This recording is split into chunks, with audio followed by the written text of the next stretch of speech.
नमस्कार दोस्तों। शायद हमारे देश के लोगों को कर्जदारी में, संकट में, कष्टों में और तमाम तरह की बाधाओं में आनंद आता है। वो नंगे पांव चले जाते हैं कांवड़ उठाए, पता नहीं उन्हें क्या मिल जाएगा। वो दौड़े चले जाते हैं भूखमरे बने हुए राम के मंदिर में कि पता नहीं क्या मिल जाएगा। वो इसी तरीके से तमाम जगह जाते हैं, लेकिन अंततः भुखमरी में, बेरोजगारी में, कभी तमाम रोगों से जूझते हुए मर जाते हैं, असमय मर जाते हैं। तमाम लोगों को कुछ नहीं मिल पाता है। क्यों? क्योंकि लूटने वाले आपको तमाम भ्रम फैलाते हैं, आपको डराते हैं, आपको धमकाते हैं। कोई धर्म के नाम पे डराता है, कोई सत्ता के नाम पे डराता है, कोई जात के नाम पे डराता है, कोई धर्म के नाम पे डराता है। तो ये ड्रामे धर्म, सत्ता और सबके चलते हैं। कुछ पूंजीपतियों का खेल चलता है और सारी सत्ता, चाहे मंदिरों की हो, चाहे मस्जिदों की हो, चाहे गुरुद्वारों की हो, सब जगह की सत्ता चंद पूंजीपतियों के हाथ में होती है। और वो पूंजीपति कुछ विचारधाराओं की पार्टियों के साथ जुड़े होते हैं। एक विचारधारा होती है जोड़ने की, बनाने की और सबको इंसाफ देने की। एक दूसरी विचारधारा होती है कि अपने पक्ष के लिए सब कुछ करना है, बाकी के साथ नाइंसाफी करनी है, सबको बांटना है, उन पर राज करना है, सबको लड़ाए रखना है। तो ये दो विचारधाराएं, इन्हीं विचारधाराओं के बीच यह देश आज फंसा हुआ है, बुरी तरह मकड़जाल में फंसा हुआ है। अब कौन किसको कितना समझता है इस पर निर्भर करता है। पंडित नेहरू ने तो इस देश के हर नागरिक को योग्य समझ लिया था कि वह इतना वैचारिक है, इतना बुद्धिमान है कि उसे सभी को मतदान का अधिकार दे दिया था, नागरिकता दे दी थी। जबकि दुनिया में कहीं ऐसा नहीं था, लेकिन उन्हें अपने देश के लोगों पे बड़ा भरोसा था। नतीजतन आज वो भरोसा टूटता दिखता है।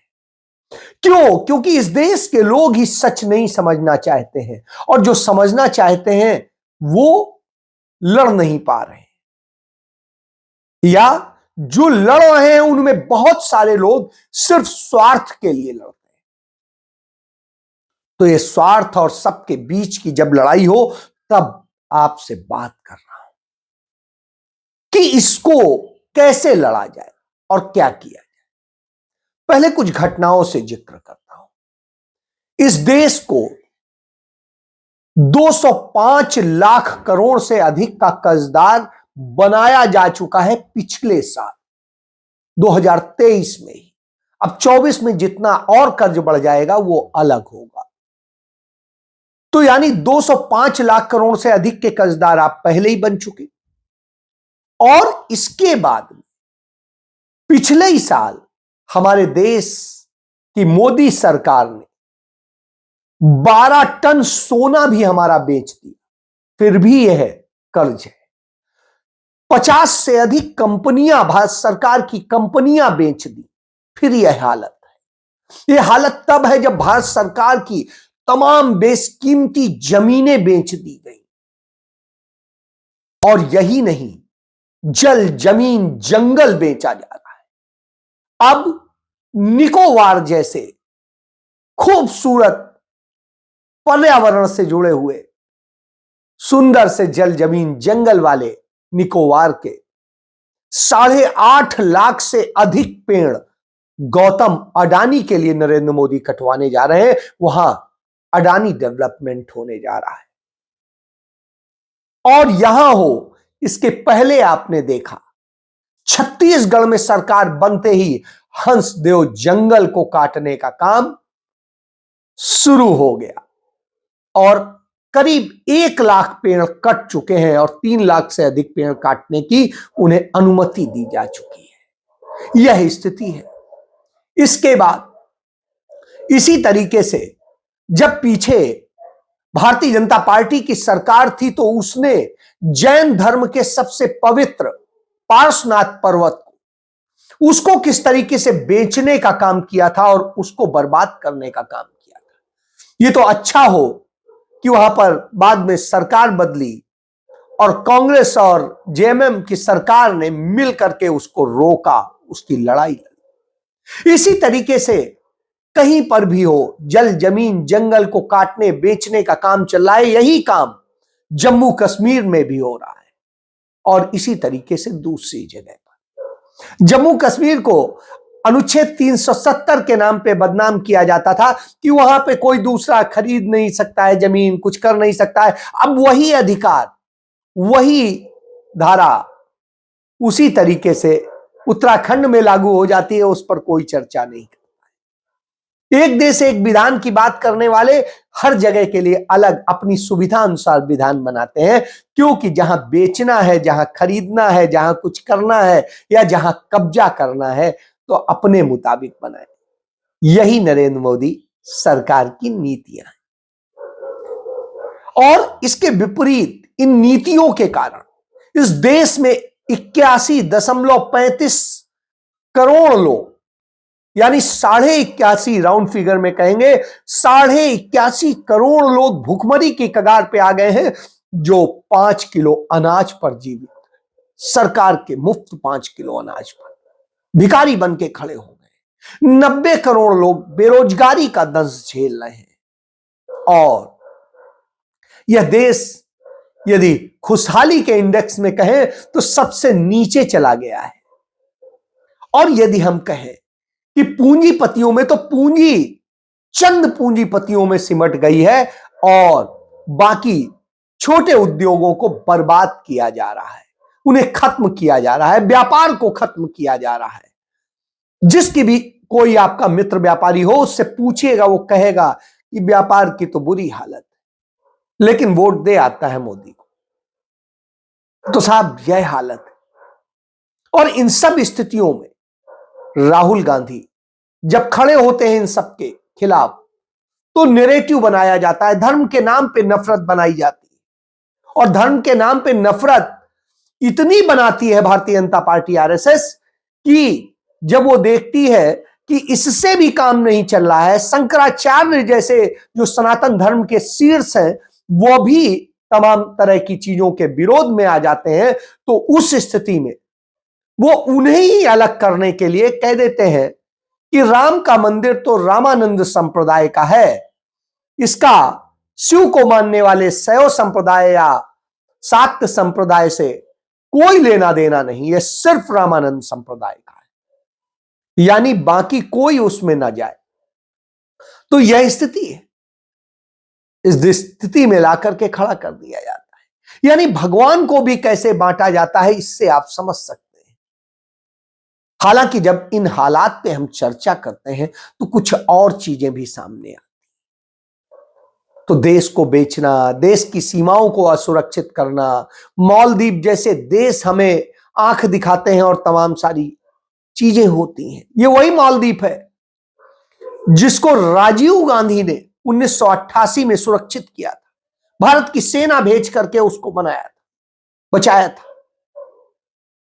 आप सोचिए वो हमारे प्रति कृतज्ञ रहता था, क्यों ऐसे हालात हो गए, क्यों हमसे नफरत करने लगा, क्यों नेपाल हमसे नफरत करने लगा, क्यों श्रीलंका हमसे नफरत करने लगा, क्यों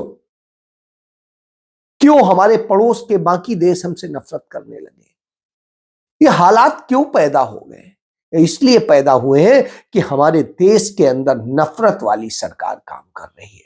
नरेंद्र मोदी सरकार का काम नफरत फैलाओ, पूंजीपतियों को अमीर बनाओ और बांटो, राज करो, पूरे देश को भूखमरा बनाओ, यह सिस्टम है। वही दूसरी तरफ राहुल गांधी कहते हैं जिस व्यक्ति का जितना हक है वो हक मिलना चाहिए, जिस व्यक्ति का जिस क्षेत्र का जितना हक है उसे हक मिलना चाहिए, जल जमीन जंगल बचने चाहिए। इस देश में औद्योगिक विकास हो लेकिन लोगों के कत्ल करके नहीं, यहां पर अवैध कब्जे ना हो, बल्कि सहमति से चीजें बने, लोगों को अपनी जमीनों की वाजिब कीमतें मिले और जो प्राकृतिक संसाधन है उन पर इस देश के सभी लोगों का, इस देश की जनता का हक हो। हर जाति धर्म एक होकर के प्रेम से जुड़े और अपने अपने हक लें, कोई किसी के हक में अतिक्रमण ना करे, मेरिट पर चीजें डिसाइड हो।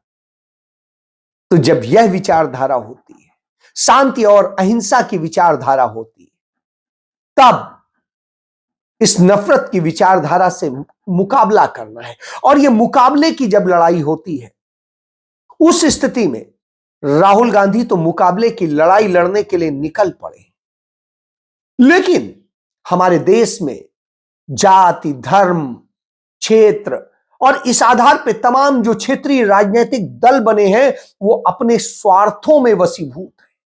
जिस तरीके से वो संकुचित मानसिकता से खेल रहे हैं, उससे वो उस भारतीय जनता पार्टी की नफरत वाली विचारधारा से लड़ने के बजाय सीधे मोहब्बत वाली, न्याय वाली, इंसाफ वाली विचारधारा से लड़ते हैं, जो राहुल गांधी की विचारधारा है, कांग्रेस की विचारधारा। कांग्रेस पार्टी में याद करिए, राजीव गांधी प्रधानमंत्री थे, यही मुस्लिम समुदाय के लोगों ने मांग करी, बानो मामले में फैसला जो है सुप्रीम कोर्ट का गलत है, इसमें क्रांतिकारी फैसला लेना चाहिए सरकार को। उन्होंने माना कि हां, हर संप्रदाय का अपना हक है, अपनी जो भी है लॉ है उसके मुताबिक होना चाहिए, हमें हस्तक्षेप नहीं करना चाहिए, और उन्होंने फैसला बदल दिया। इसके कारण उन्हें तमाम सारे राजनीतिक और दूसरे संकट आज तक झेलने पड़ते हैं, उस पार्टी को झेलने पड़ते हैं।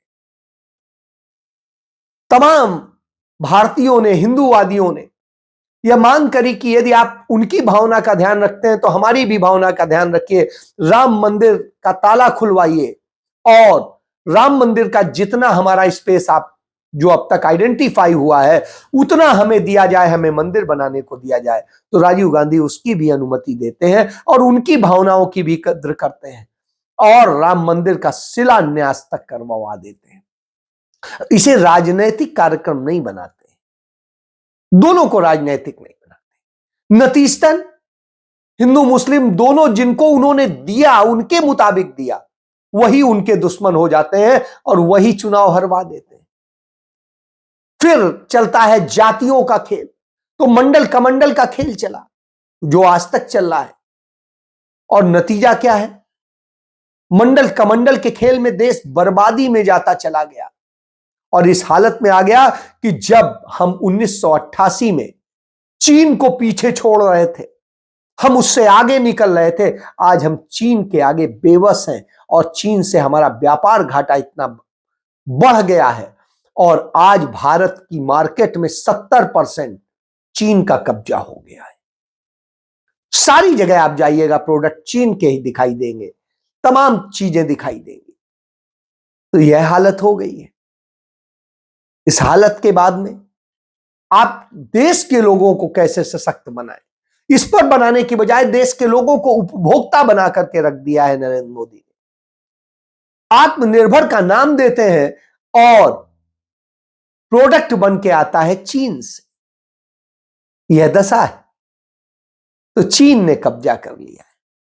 जब चीन ने बाजार पर कब्जा कर लिया हो, सीमाओं पर कब्जा कर लिया हो और देश की संपत्तियों पे चीन समर्थित मोदी के प्रिय पूंजीपतियों ने कब्जा कर लिया हो, अदानी अंबानी ने कब्जा कर लिया हो, तो आप समझ सकते हैं। क्योंकि कहते हैं गुजराती के खून खून में भी कतरे कतरे में व्यापार होता है, तो वो व्यापार कर रहा है। और इंदिरा गांधी कहती थी मेरे खून का एक एक कतरा इस देश को बचाएगा। तो आप सोचिए, दो है, एक बेच रहा है, एक खत्म कर रहा है। ऐसी स्थिति में ममता बनर्जी कहती है कि नहीं, मोदी से लड़ने की बजाय कहती है नहीं हम लड़ेंगे, हम ये करेंगे, हम नहीं देंगे कांग्रेस को सीट, नहीं करेंगे समझौता। मत कीजिए, लड़ते रहिए। इसी तरीके से नीतीश कुमार विपक्षी एकता की बात करते हैं, उसका झंडा उठाते हैं और दूसरी तरफ नहीं हम तो इतनी सीट लड़ेंगे। हालत क्या है यह भी देख लीजिए।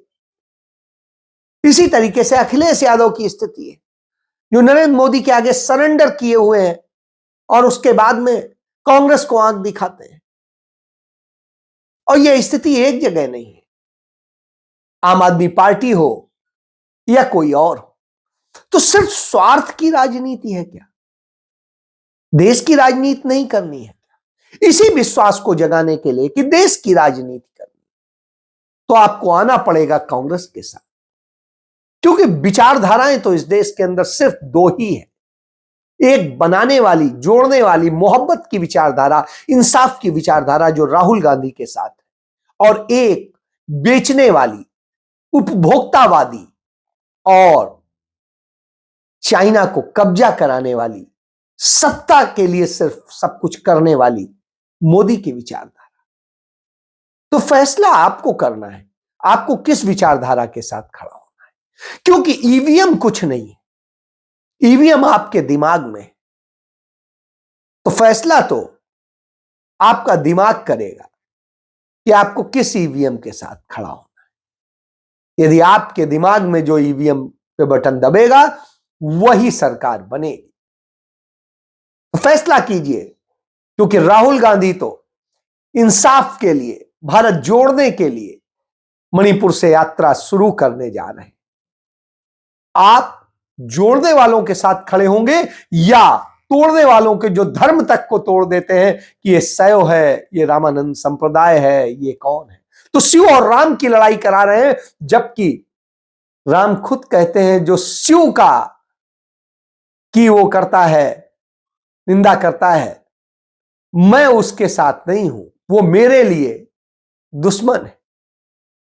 तो आप समझिए जो दुश्मन के समान है उसकी वो कर रहे हैं।